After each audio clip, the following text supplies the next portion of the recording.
Boa noite, nação bugrina. Tudo certo? Tudo jóia. Agora já passando um pouco todo aquele susto, né? Toda aquela decepção no final de semana passado, do último jogo. Melhor agora. Bem-vindo a mais um Arquibancada Guarani. Hoje, o dia número 134. E hoje é um programa, um vídeo especial. Por quê? Porque hoje, no dia 20 de outubro, está fazendo exatamente um ano do primeiro Arquibancada Guarani. Nós começamos no dia 22, na verdade, de outubro, no jogo contra o Vitória, naquela arrancada. Então agora está fazendo um ano, depois de 134 vídeos. E, pô, são mais de 90 mil visualizações nesse um ano. Muito apoio, muita participação, muito legal. Críticas também, faz parte, né? Mas a relação com vocês, aí, principalmente o pessoal da torcida bugrina, é muito legal. Não foi só com a torcida bugrina, foi com a torcida dos adversários. A gente faz amigos por conta disso, né? Da torcida do Guarani, da torcida do adversário. Isso é muito legal. Isso é muito legal mesmo. Então, obrigado por todo o apoio de vocês e espero poder continuar falando um pouco do Guarani aqui, que esse é o principal objetivo. Eu sempre gostaria de lembrar, até por causa da repercussão do último vídeo, né? Teve bastante repercussão, algumas boas e houveram críticas também, mas eu achei. O Arquibancada Guarani nasceu para que a gente pudesse, num período muito difícil, né? Foi quando o início da jornada do Felipe Conceição no passado, a gente estava numa situação muito difícil, vocês se lembram, e a gente não tinha muita voz, né?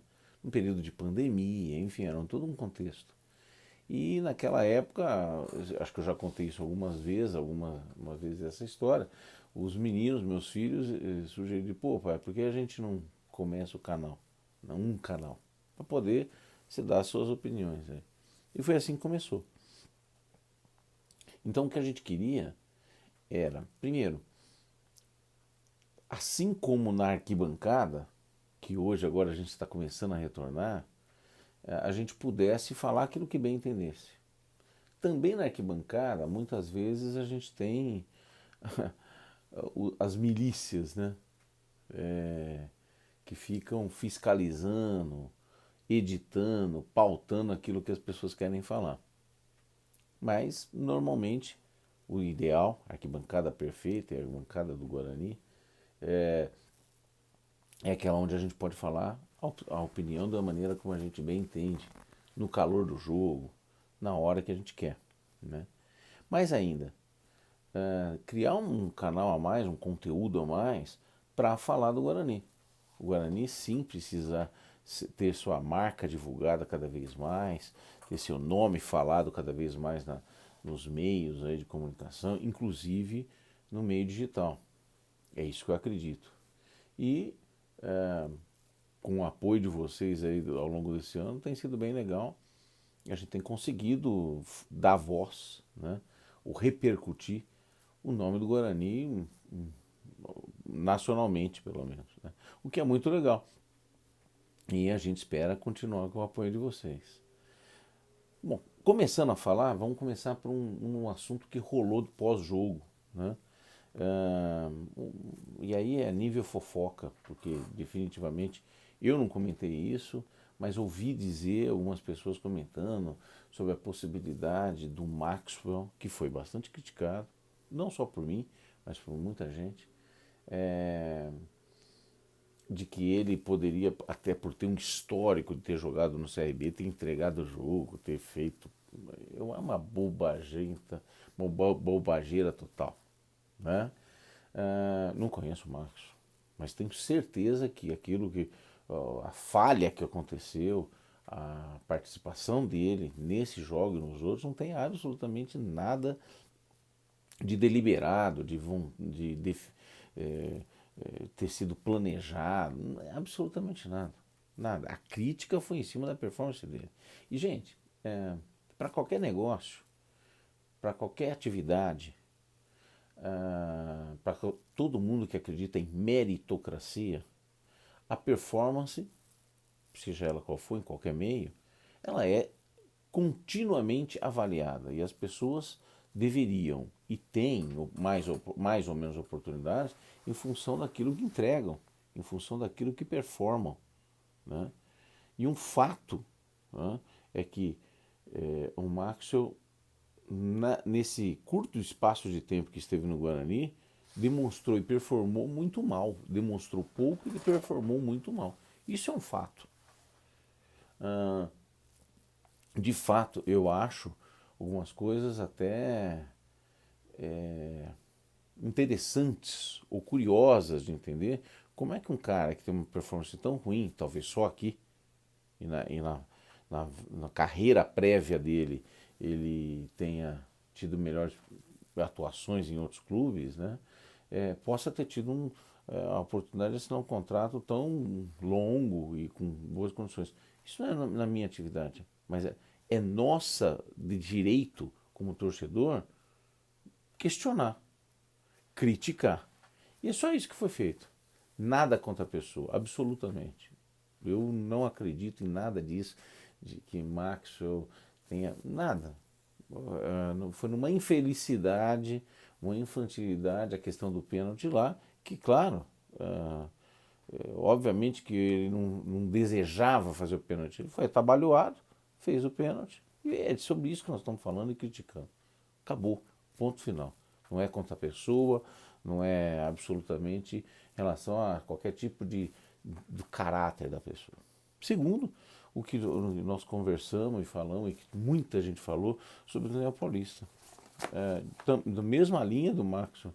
Absolutamente nada pessoal, porém, eu sigo acreditando o seguinte. Sim, o Guarani faz uma campanha muito equilibrada em relação às últimas que fez. Desde 2009 a gente não consegue uma campanha na Série B tão boa, é verdade. Muito longe da campanha de 2009, é verdade, hein? Muito longe. Mas um pouco melhor do que a campanha de 2018, por exemplo. É verdade. Um elenco mais equilibrado do que dos últimos anos. E dizer que o Daniel Paulista é o pior técnico na Série B, não, ninguém está dizendo isso. O que foi dito, e um comentário meu e de algumas outras pessoas que concordam, é que o Daniel Paulista tem um estilo, uma crença de futebol, uma leitura de futebol, que nem acho que é tão ruim a leitura de futebol, mas que o leva muitas vezes a tomar as decisões, na minha opinião, equivocadas. E que discordo de muita gente que falou que foi. De muita gente, não, de algumas pessoas que disseram que foi a primeira vez que ele tomou essa decisão equivocada contra o CRB. Não é verdade. Foi a primeira vez que foi um desastre total ao final da história. Mas ele já tomou decisões parecidas em outros jogos. E que não é que deram tão certo. Mas tinha o intuito, por exemplo, de segurar um empate. Por exemplo, Remo fora de casa. Por exemplo, CSA fora de casa. Por exemplo, Cruzeiro em casa. Enfim, em algumas outras partidas. Nessas oportunidades, nós conseguimos segurar um empate, por exemplo, seguramos o resultado que para ele positivo, mas que poderia ter sido melhor se outra postura tivesse sido tomada. Na mesma ação, atitude, crença, estratégia foi adotada contra o CRB e deu no que deu. Absolutamente equivocado. Então, sim, ele foi criticado de maneira justa, não só por mim, pelos meios de imprensa, por outros torcedores. Todo mundo ficou muito decepcionado e puto com a situação, e acho que é absolutamente legítimo e justificado. E por conta disso, e por causa dessa leitura, na minha opinião, acho que para o ano que vem, se o Guarani estiver na Série B, eu não sei se eu continuaria com o Daniel Paulista. Na minha opinião, baseado no que foi apresentado até agora, acho que se a gente quer subir, precisamos de um estilo, de uma proposta de jogo um pouco diferente. Se estivermos na Série A Mais ainda. Mais ainda. E nós vamos falar um pouquinho de chance de Série A ou chance de não Série A, né? E é isso. Bom, com relação, então vamos pro pré-jogo, né? Nós vamos pegar o Confiança. Confiança é o 19º colocado do campeonato. Então, num primeiro momento, o fato de a gente estar jogando o 7º colocado com 46 pontos contra 28 pontos do Confiança, pode demonstrar que nós vamos pegar uma carninha assada. E essa é a teoria. Dizer que o Guarani não é favorito nessa partida é fugir da raia. Então o Guarani tem 12 vitórias, 10 empates, com 42 gols pró. Talvez um dos melhores, se eu não me engano, o melhor ataque do campeonato ainda. Não sei depois desses jogos agora que aconteceram. E o Confiança tem apenas 7 vitórias em 28 pontos. Porém, quando a gente olha os últimos momentos do Confiança, o Confiança vem numa campanha melhor, principalmente no segundo turno. Nós já vimos que no segundo turno, o Guarani com 16 pontos, no segundo turno é o 10º colocado, e o Confiança é o 11º, com um ponto a menos, nos mesmos 11 jogos do segundo turno. Portanto, nesse momento, falando do momento, o momento do Guarani não é tão melhor do que o do Confiança assim. O campeonato do Guarani é infinitamente melhor que o do Confiança. E a Confiança tem uma probabilidade de 80% de cair. Então a chance de cair é muito grande. A chance de recuperar a Confiança é muito pequena, né? Então o Guarani, sim, jogando em casa, com o time completo, com o apoio da torcida, com essa campanha na tabela, essa posição na tabela, é o favorito. E tem obrigação de ganhar até pelo interesse em subir, né? Ou pela proximidade ao G4, a obrigação de brigar por esse acesso, né? Nesse momento. Então essa é a situação. Algumas novidades dessa semana. Então tem um retorno do Rodrigo Andrade e do Júlio César.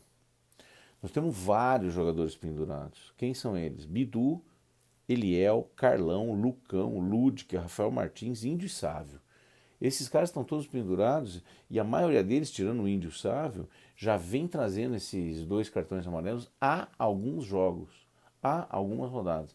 Então, no jogo de amanhã, não é obrigatório, vamos perder todos aqui, que são titulares amanhã, na minha opinião, 1, 2, 3, 4, 5 jogadores. Então não está metade do time titular pendurado amanhã.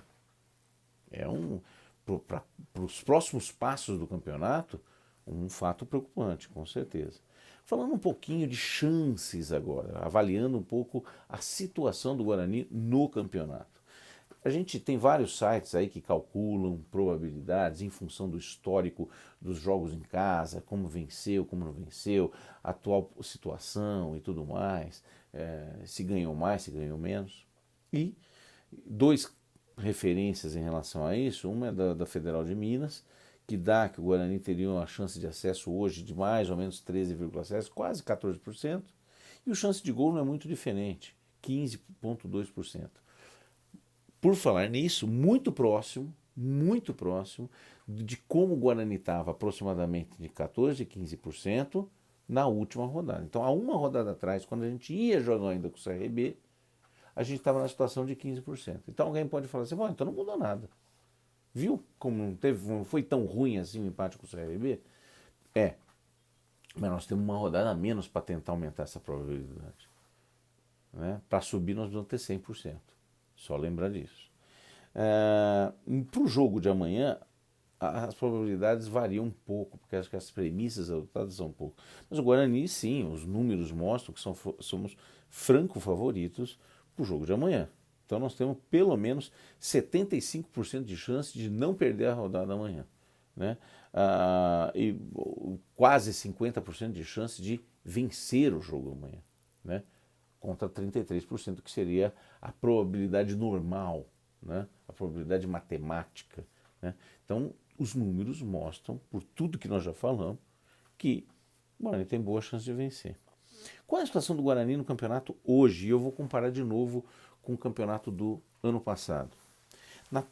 Após 30 jogos, após 30 rodadas, o Guarani é o 7º colocado, com 46 pontos. os 4 primeiros, sem contar os jogos da rodada número 31, tá? Sem contar os jogos de ontem. Curitiba, 54 pontos. Botafogo, 52 pontos. Goiás, 51 pontos. Avaí, 50 pontos. Esses são os 4 primeiros. Depois vem o CRB, que empatou com a gente na última rodada, tem 49. Vasco, 46, vencendo na última rodada. Guarani, com 46. CSA, 45 e Náutico, 44. Hoje, nesse exato momento, a gente já sabe que tanto Curitiba quanto o Botafogo venceram os seus jogos na 31ª rodada. Então eles estão se afastando cada vez mais. O que demonstra e o Goiás também já jogou e empatou. O Avaí tem o jogo ainda da rodada, pode chegar a 53. CRB, 49, pode chegar a 52. Vasco, 46, Guarani vencendo, chega a 49. Então, hoje, na minha opinião, nós temos 2 vagas ainda em disputa, que são a terceira e a quarta, e, na minha modestíssima opinião, a gente teria chance até no máximo no colocado do Náutico, com chances remotas para o Náutico, na minha opinião, né? Muito mais difícil. Hoje o Náutico já está a 6 pontos do G4. Né? Comparando com 2020, para tentar reforçar ou embasar aquilo que eu estou dizendo.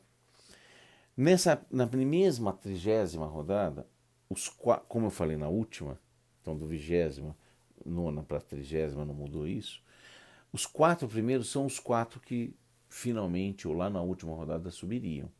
Chapecoense estava com 59 nessa altura do campeonato, América 57, Cuiabá 50, Juventude 49.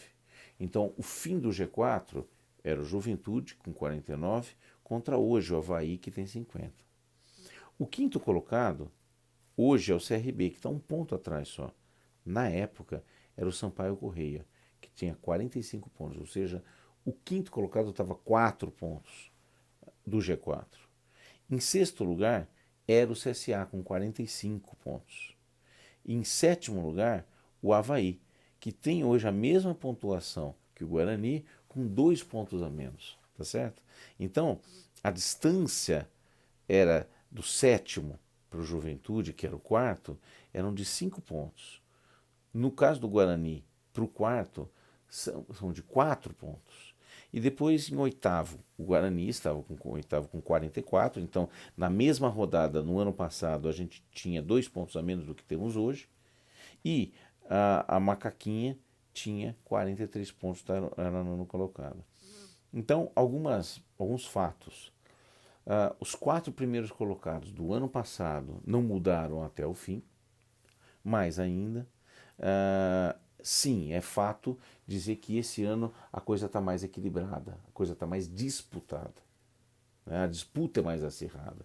Apesar de que agora Curitiba e Botafogo, com a vitória dessa rodada, dessa 31ª rodada, deram uma afastada em relação que era, mas mesmo assim com pontuações menores do que os 2 primeiros colocados tinham ano passado. Então, América e Chape, ano passado, já estavam largados, mais do que hoje, ou desse ano, Curitiba e Botafogo, mostrando o equilíbrio que nós temos na Série B nesse ano. Quais são os próximos jogos do Guarani? Primeira coisa, o Guarani precisará de 5 vitórias e 2 empates. Com isso atingiria 62 pontos. Cada vez mais, os 62 pontos está se consolidando como o limite para que tenham acesso. Então, se o Guarani tiver 5 vitórias e 2 empates nas próximas 8 rodadas, provavelmente ou subirá ou estará muito na briga para subir. 5 vitórias, 2 empates, ou seja, 7 jogos, em 8 rodadas. Não é fácil. Desculpe. Hoje nós temos 46, então seriam 5 vitórias e 1 empate. 5 vitórias e 1 empate em 8 rodadas. Né? Não é um score fácil de conseguir. Nada fácil. Então com isso daí a gente faria mais 16 pontos, com os mais os 46 são 62. Tá certo? Então, se tiver 2 empates, fazemos 63, aí praticamente garantido. Mas é muito difícil. Quais são os jogos que a gente tem? Confiança em casa, sexta-feira agora. Sampaio Corrêa, fora de casa. O Sampaio provavelmente vai estar fora definitivamente, hoje perdeu novamente, ou estava perdendo até agora há pouco, e estará fora dessa briga. Portanto, ele nem vai brigar para subir e nem vai brigar para descer. Mas daqui 2 rodadas, portanto, a gente pega o Sampaio meio fora do campeonato. Isso quer dizer que é fácil? Não, não quer dizer que é fácil. Confiança, como já falamos, não vai ser tão fácil como a gente esperava assim. Vasco, porque vai estar jogando as últimas cartadas para escapar. O terceiro jogo dessa série é o Vasco da Gama em casa. É uma decisão muito grande. Aliás, nós temos 8 decisões, mas o Vasco é um jogo importantíssimo, confronto absolutamente direto. Hoje nós temos o mesmo número de pontos, então nós jogamos em casa, nós não podemos perder a oportunidade de passar o Vasco da Gama, né? Se quisermos subir. Se quisermos subir. Vila Nova fora de casa. Vila Nova é uma das melhores campanhas do retorno. Por incrível que pareça. Por incrível que pareça. Lá no primeiro turno eu disse que eu não achava o Vila Nova grande coisa, mas está na briga. Brasil de Pelotas fora de casa. Ele está virtualmente rebaixado. Daqui 4, 5 rodadas vai estar absolutamente rebaixado. Então o Guarani pega o Brasil de Pelotas totalmente afundado. Depois ele tem 2 jogos importantíssimos em casa, com 2 caras de confronto direto. Avaí em casa e depois Goiás em casa. Esses talvez sejam, se o Guarani ainda estiver nessa briga, os 2 jogos mais importantes. E por último, o Botafogo, que provavelmente já não vai precisar mais desse resultado para subir. Eventualmente, ele vai estar querendo ter esses pontos para o título, já sem a responsabilidade, que já deveria ter conseguido o acesso. Então o jogo vai ser bem... essa campanha, essa reta final, não é fácil. Para a gente conseguir 5 vitórias e um empate aqui, bem complicado. Bem complicado. Acho que o Confiança é uma vitória que dá para a gente acreditar fortemente. Acho que o Brasil de Pelotas, absolutamente eu acredito que dá para vencer. Por incrível que pareça, alguém pode falar que você está muito otimista. Acho que dá para a gente vencer tanto Avaí contra Goiás em casa. São jogos que a gente não pode deixar de vencer. São 4. Ainda temos Sampaio Corrêa, Vasco, Vila Nova e Botafogo para arranjar mais uma vitória. Alguns deles fora de casa. A maioria desses que eu falei, fora de casa. Então Sampaio, Vila Nova, Botafogo fora de casa e Vasco em casa. Nós temos que conseguir mais uma vitória para conseguir as 5. E um empate. É uma tarefa nada fácil. No último jogo, eu disse uma coisa que algumas pessoas não entenderam. Só atenção. Eu não acho impossível, mas eu acho improvável o acesso do Guarani.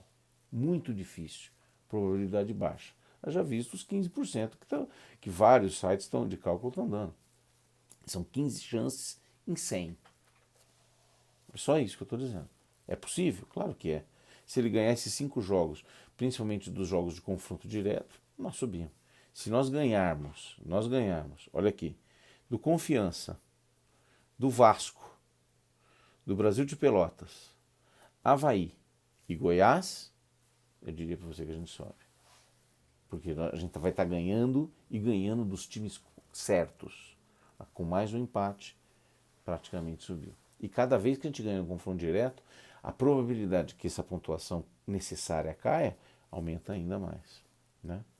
Falando especificamente do jogo contra Confiança, escalação. Não tem muito que... A não ser que tenha alguém machucado de hoje para amanhã, alguma coisa que a gente não saiba, mas não tem muito o que inventar. Não tem muito o que inventar. Eu acho o Rafael Martins fraco, sim.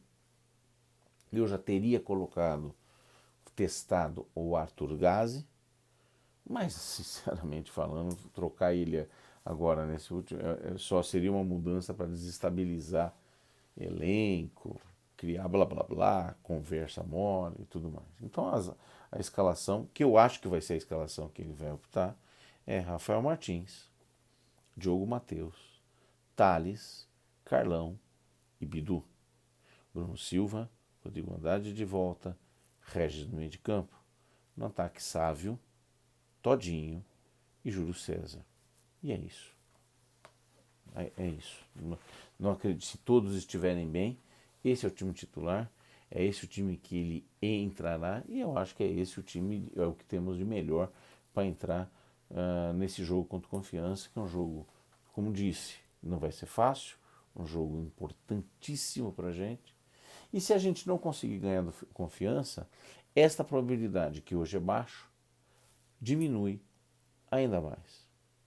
E aí eu acho que está na hora de a gente começar, estaria na hora de a gente começar a pensar no planejamento de 2022 e todas aquelas questões que nós falamos no início voltariam. Acho que nós temos que pensar nisso. Se ganhar, continuamos na briga. Continuamos na briga e torcer para que a tabela nos favoreça, para que essa probabilidade de 15 aumente. É isso. É isso. É uma reta final bem difícil para a gente. Tá certo? Gente, apesar disso, temos que continuar acreditando, porque a gente adora o Guarani e vai querer, e seria absolutamente importante a gente subir esse ano. Muito importante, um sonho. Seria muito legal mesmo. Vamos ver. Precisamos ter o discurso que parece agora começar a se afinar com o da torcida, ou seja, de luta até o final por essa vaga. E não tomarmos as decisões que tomamos como nós fizemos no último jogo. O que eu duvido. Porque são o que as pessoas que estão lá acreditam. Além da qualidade que nós temos no nosso time, que sempre tem muita dificuldade para agredir. Né? Lembrando que contra o CRB a gente estava fazendo um grande resultado, mas até então não estava fazendo uma enorme partida. Quando a melhor coisa que nós fizemos foi aquele contra-ataque para o segundo gol, e depois entregamos a rapadura de uma maneira absolutamente inimaginável. Né? É isso, gente. Muito obrigado mais uma vez por esse um ano junto com a gente, por todo o apoio e pelas críticas, pelas sugestões, pela amizade. Tem sido muito legal, tá bom? Espero que vocês continuem com a gente. Um grande abraço para todo mundo aqui no Instagram. Continue com a gente. Um abraço, tchau.